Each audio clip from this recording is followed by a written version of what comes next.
It is the sweltering, fateful summer of 793 AD, a year etched in blood and fire upon the annals of Christendom, a pivot where the old world of monastic peace shattered under the dragon-prow onslaught. Envision the North Sea in all its primal fury, that vast, brooding expanse of slate-gray waters stretching like a battlefield between the frozen, unforgiving fjords of Scandinavia and the mist-shrouded green shores of Britain. Winds howl across it like the tormented souls of the drowned, carrying the acrid stench of salt spray, rotting kelp, and the metallic tang of distant storms brewing on the edge of the world. From the jagged, sheer-walled fjords of Norway, those towering cliffs of granite plummeting vertically into ink-black icy depths, where generations of hardy Norsemen wrest lives from barren rock, treacherous waves, and endless winter nights, emerge the longships, harbingers of doom. These are no humble fishing boats or lumbering trade cogs, they are engineering marvels of terror, each 90 feet stem to stern, crafted from stout oak planks clinker-lapped and riveted with iron nails forged in smoky steads. Their prows thrust forward like living beasts, carved into snarling dragon heads with bared fangs of limewood, painted eyes glaring crimson defiance at sea monsters below. High-stemmed aft, they balance perfectly, sails of course, homespun wool, dyed the deep blood red of sacrificial rites or the midnight black of hell's domain, billow taut against the gale. 60 oars, 30 per side wielded by bearded rowers in syncopated power, dip and pull with the rhythm of a war drum, propelling these sea serpents at speeds defying the gods themselves, devouring leagues toward their predestined prey. The destination gleams vulnerably on the horizon, Lindisfarne, known to monks as Holy Island, a tide-lapped jewel suspended off the rugged coast of Northumberland in the Kingdom of Northumbria, England. This sacred isle, founded in 635 AD by the Irish missionary Saint Aidan at the behest of King Oswald, had blossomed for over a century as a beacon of Christian learning amid pagan shadows. Accessible only at low tide via a shimmering causeway of sand and sea, it was a place of profound isolation, perfect for contemplation, disastrous for defense. Here, in drafty stone cells huddled against the wind, and candlelit scriptoria flickering with tallow lamps, robed monks in coarse woolen habits and leather sandals toil endlessly over illuminated manuscripts. These are masterpieces of devotion, pages of vellum calfskin stretched taut, aglow with intricate knotwork borders in vermilion and azure, gold leaf halos crowning saints, lapis lazuli skies framing gospel scenes transcribed laboriously from fragile Latin codices smuggled from Rome. They hoard treasures amassed over generations, golden chalices chased with niello inlays from the eternal city, silver reliquaries encasing splintered bones of apostles and martyrs, jeweled croziers of rock crystal and amethyst that catch the weak northern sun like captured stars fallen to earth, pectoral crosses heavy with Byzantine garnets. Why target these holy men above all others? The calculus is brutally simple, rooted in Viking pragmatism honed by centuries of marginal survival. No towering stone walls encircle their glittering wealth, as at the fortified buzz of Wessex or the royal halls of Mercia with their timber palisades and watchful sentries. No spear-wielding thanes or battle-hardened housecarls patrol the tidal flats, ready to form impenetrable shield walls bristling with ash spears and pattern-welded swords. Just pious isolation, the rhythmic chant of Latin vespers, and plunder ripe for the taking, crucifixes to be hacked apart and melted into standardized hack silver ingots, altar bells to be shipped home across stormy seas for lucrative ransom to distant bishops, vast libraries of chained books to fuel the victory bonfires lighting their retreat. The monks, sworn to poverty and prayer, embody the epitome of easy prey, their accumulated alms from pious pilgrims transformed into the liquid wealth that lights the Vikings' path to greater conquests. In Norse eyes, these were not houses of God, but unlocked treasuries guarded by sheep in tonsure. The raid itself unfolds with cinematic precision at the gray, liminal edge of dawn, when the world hangs suspended between night's mysteries and day's harsh truths, cloaked in a thick pea-soup fog rolling inexorably off the chill sea like the very breath of Odin the Allfather veiling his warrior's approach. The lead longship, its dragon head muffled in white canvas to silence any supernatural hiss, grounds first on the sucking mudflats with a resonant grind of oak keel against water-worn pebbles, a sound akin to the grinding of Jormungandr's teeth in the deep. In perfect discipline, the fleet beaches silently one after another, hulls shuddering to rest. Vikings leap ashore in a coordinated surge, bearded giants standing 6 feet tall on average, their frames corded from lifetimes of rowing and raiding, clad in riveted chainmail hauberks that clink softly like cascades of falling silver coins, conical iron helmets without horns but crested with swirling raven feathers sacred to Odin, round lindenwood shields 6 feet across, bossed in hammered bronze and rimmed in iron, gripped tight in calloused fists. Broad-headed axes with hafts of ash thirst for first blood, their edges honed mirror-keen on portable whetstones. Seaxes, those ubiquitous single-edged short swords with bone grips, dangle at leather belts beside pouches of trade silver. Led by unnamed chieftains or jarls whose deeds echo in half-remembered skaldic verses, perhaps the shadowy Ragnar Lothbrok of saga fame, or his sons in arms like Halfdan the Black, they charge with guttural wolfish howls that shatter the monastic calm like Odin's spear shattering the world tree. Chaos erupts in an instant, a whirlwind of steel and screams. The startled monks, roused from matins by the uproar, scatter in holy panic, some clutching leather-bound relics to their breasts, others fleeing barefoot across the treacherous sands toward the mainland causeway, habits flapping like broken wings. Axes rise and fall in arcs of crimson spray, arrows from composite horn bows whistle from the ships, felling robed figures mid-prayer. The abbey's Waterlandog church ignites under tossed torches, flames licking greedily skyward in plumes of greasy black smoke, the coppery scent of blood mingling with charred thatch. Women and children, rare visitors or island laborers, are herded roughly like cattle into human chains, iron manacles biting tender wrists for the grim mid-Atlantic voyage home to Scandinavian thrall markets in Koppang or Hedeby. Abbot Alcuin, safely exiled in Charlemagne's glittering court at Aachen, pens frantic letters that survive as primary testimony. Never before has such an atrocity been seen in Britain as we have now suffered at the hands of a pagan people, nor was such committed even by the Britons. The Church of St. Cuthbert, most holy and most beautiful above all the monasteries of the English nation, spattered with the blood of the priests of God, stripped of all its furnishings, exposed to the plunderings of the pagans. The Anglo-Saxon Chronicle, that terse, unflinching yearbook of English woes compiled in Wessex monasteries, captures the cosmic portents and raw panic with lapidary precision. In this year dreadful portents were seen over Northumbria and the land was troubled by whirlwinds and fiery dragons flying across the sky. These signs from heaven were followed by a great famine and then, on the 8th of June, the ravaging of heathen men destroyed God's church at Lindisfarne by rapine and slaughter. By midday, as the tide turns treacherous, the longships groan under bulging holds, chests of hacked gold, bolts of altar cloth, casks of holy oils, and moaning slaves, shoving off into the swell as distant Northumbrian horns wail. Impotent defiance from hilltops, the island a smoldering pyre silhouetted against the sea. Lindisfarne's sack transcends mere piracy, it is the death knell of continental innocence, the thunderclap from Ragnarok announcing the Age of Terror, a 250-year maelstrom where Viking longships would carve empires from the bones of kings. Europe, from Iberia to the Caspian, would never sleep soundly beneath its monasteries' roofs again. One raid ignites a wildfire that scorches the entirety of the 9th century, from the storm-lashed Shetlands to the sun-baked bazaars of the Abbasid Caliphate, transforming scattered skirmishes into systematic conquest.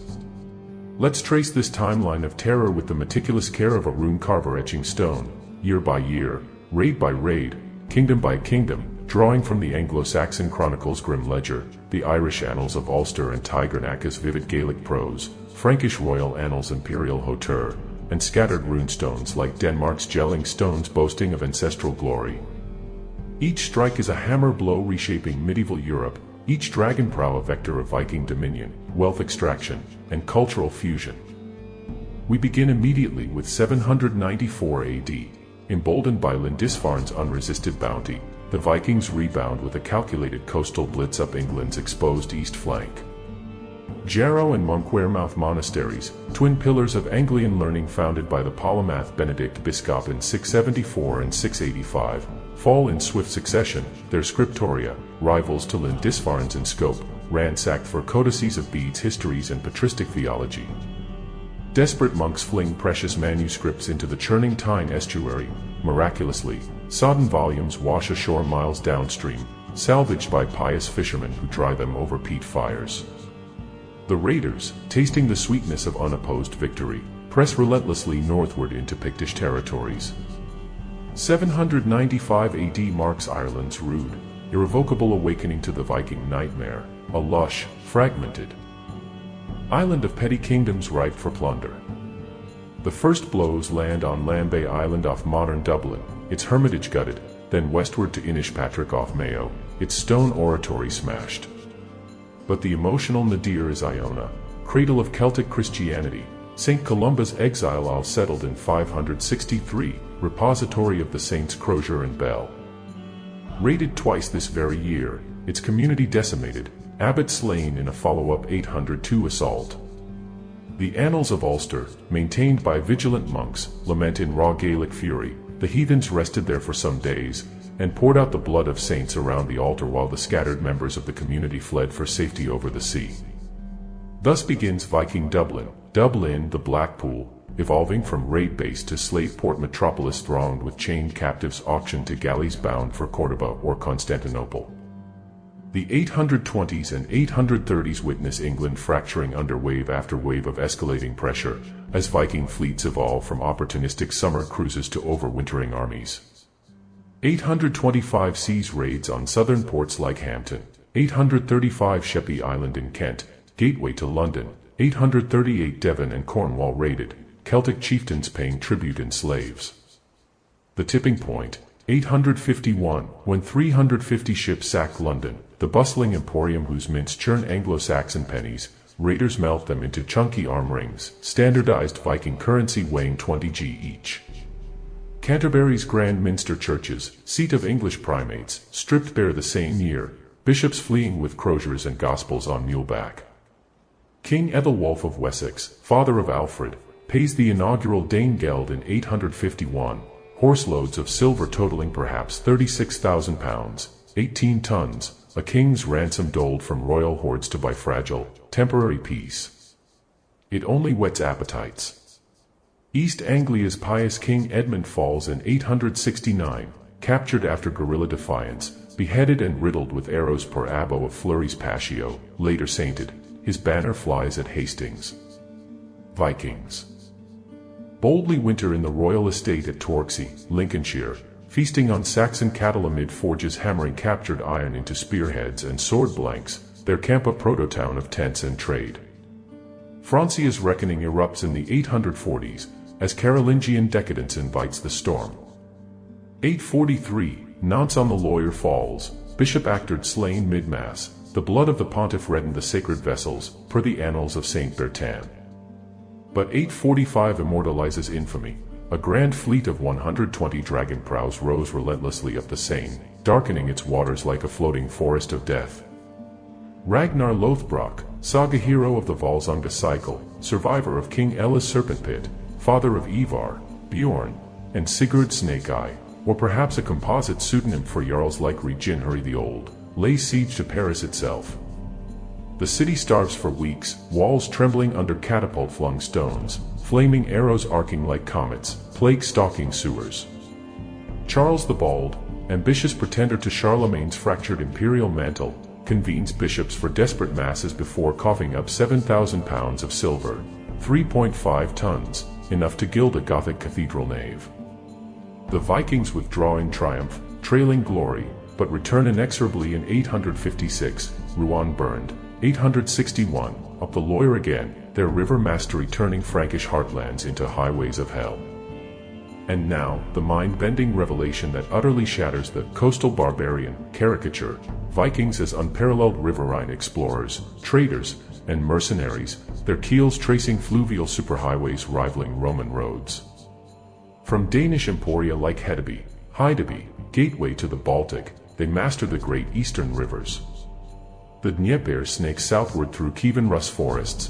By 860, a fleet of 200 ships under Askold and Dir reaches Constantinople, the Micklegarth or Great City, its walls 14 miles around, Hagia Sophia domed in splendor. They demand tribute. Emperor Michael III pays in silk bolts, gold solidi, and wine amphorae, then recruits them as Varangians, elite axe-bearing guards of the Byzantine throne, their Rus regiments shielding emperors from Bulgarian hordes for centuries, immortalized in the Varangian Guard's runic graffiti on Istanbul's walls. Simultaneously, the Volga route pulses eastward. Rus Russia, traders poling longships laden with walrus ivory from Greenland hunts, amber beads from the Baltic, slave girls washed in saunas per ritual, furs of sable and ermine. By 921, Arab diplomat Ahmad ibn Fadlan embeds with them on the Volga Bend. His Risala diary a goldmine. They are the filthiest of Allah's creatures, they wash only after sex, tattoos from fingernails to neck, berserkers among them bite their shields. They reach Baghdad's caliphal splendor via Astrakhan and Caspian ports, docking amid minarets, swapping ivory tusks for silver dirhams, silks dyed Tyrian purple, spices like pepper and cloves by camel weight, even exotic enslaved Slavs whose ethnic name, Slav, births slave, sklavos, in Greek, Latin, Arabic, a linguistic scar. Ibn Fadlan marvels at their ship funerals, chieftain burned on pyre ship with slave girls strangled for afterlife service. These weren't mindless barbarians, they were Silk Road shock troops, their eastern hordes, 10,000 plus Arab dirhams in Swedish soils, funding grand halls like Norway's Gokstad ship burial, 9th century, exhumed 1880 laden with Byzantine silver bowls, Irish croziers, Frankish swords. Treasures endure as mute witnesses. Scotland's Aberlemno stone, c. 890, its Pictish carvings coiling serpents around clashing axes, fleeing spearmen, and rune-like boasts, a roadside monolith screaming, "Here Danes shed English blood," to travelers for a millennium. What arcane sorcery transformed ragged subsistence farmers from Scandinavia's marginal fjord steads, goat-herders battling six-month winters, fishing treacherous cod banks, into the boogeymen who toppled kings, trembled popes, and redrew maps?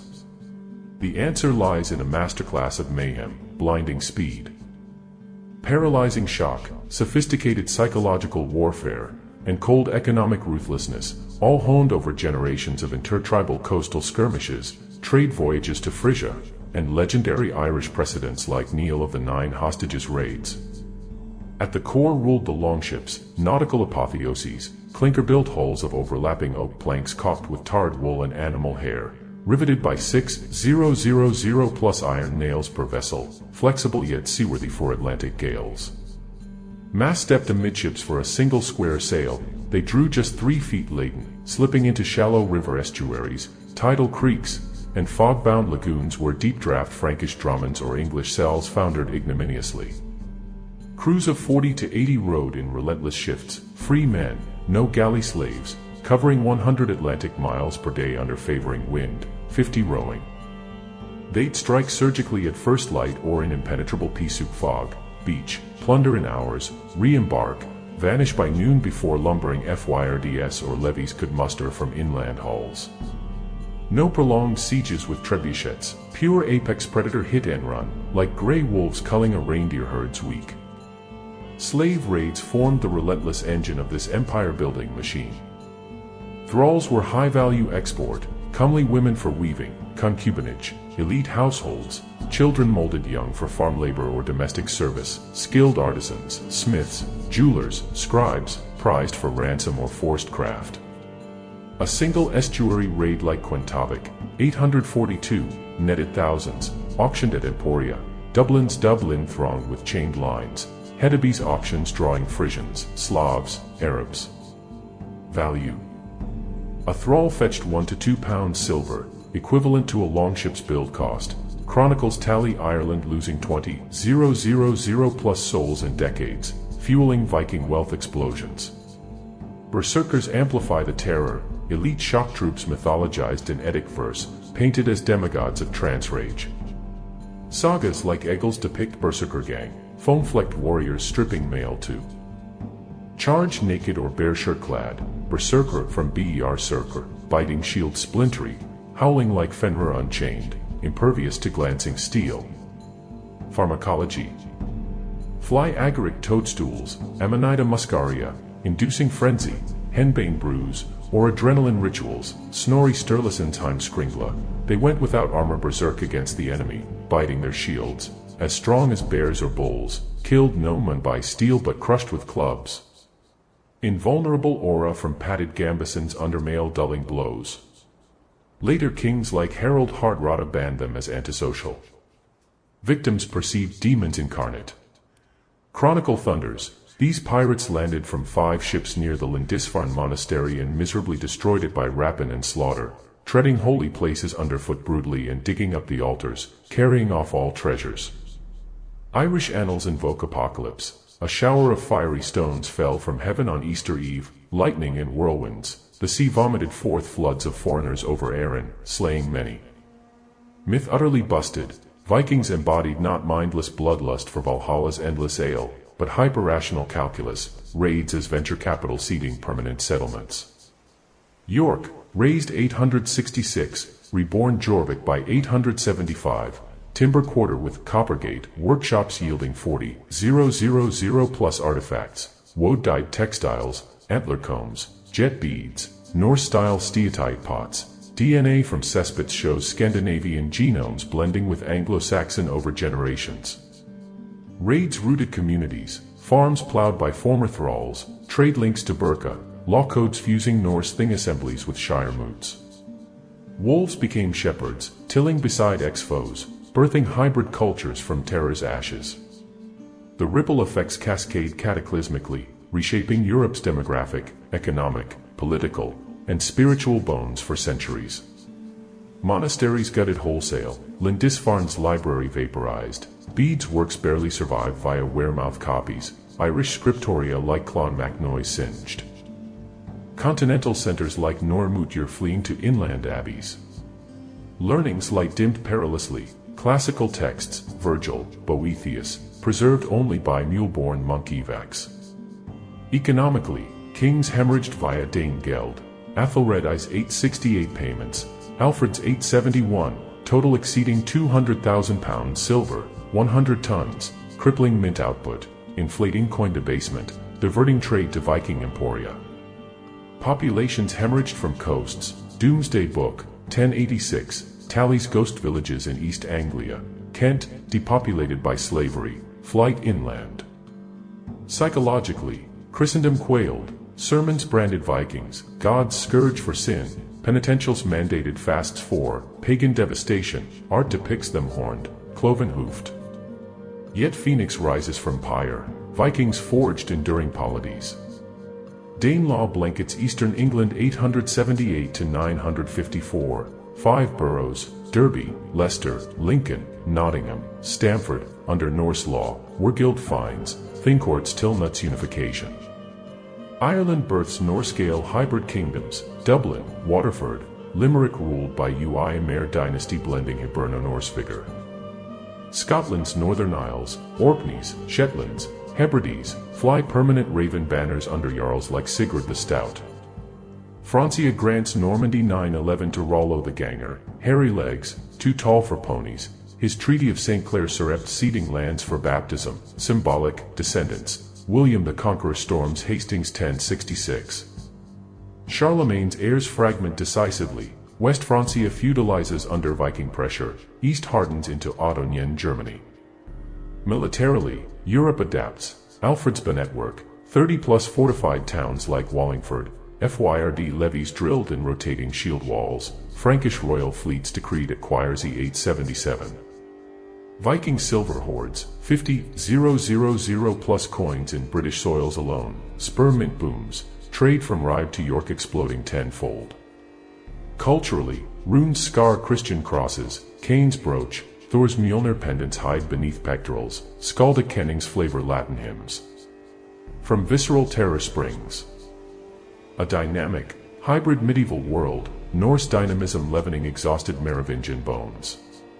But England itself now teeters on conquest's razor edge, its heptarchy kingdoms crumbling like dry thatch. The great heathen army coalesces 865 AD, Mysel here per chronicle, brother kings Ivar the boneless from osteogenesis or saga metaphor, Ubba the frenzied, Halfdan Ravi, perhaps 15 to 20,000 warriors, inflated to 120,000 in panicky monk tales, but force enough to shatter realms. Northumbria topples 867, York seized, East Anglia 869, Edmund martyred, Mercia partitioned 874. Wessex alone stands. One king rises phoenix-like from despair, Alfred the Great, scholarly warrior, legendarily burning cakes while scouting marshes, referencing English identity in Eddington's 878 bloodbath. Can he defy total subjugation, codify law, birth the Anglo-Saxon chronicle, build fleets to match the dragons? Episode 3 unleashes the apocalyptic storm. Kings clash in mud and mail, prophecies of Ragnarok fulfill in Mercian fields. Raiders of the North, do not miss this saga's heart. Comment your busted trope, like for raids on subs, share the saga. Hail Odin, Freya, Allfather, fair winds next on Viking seas.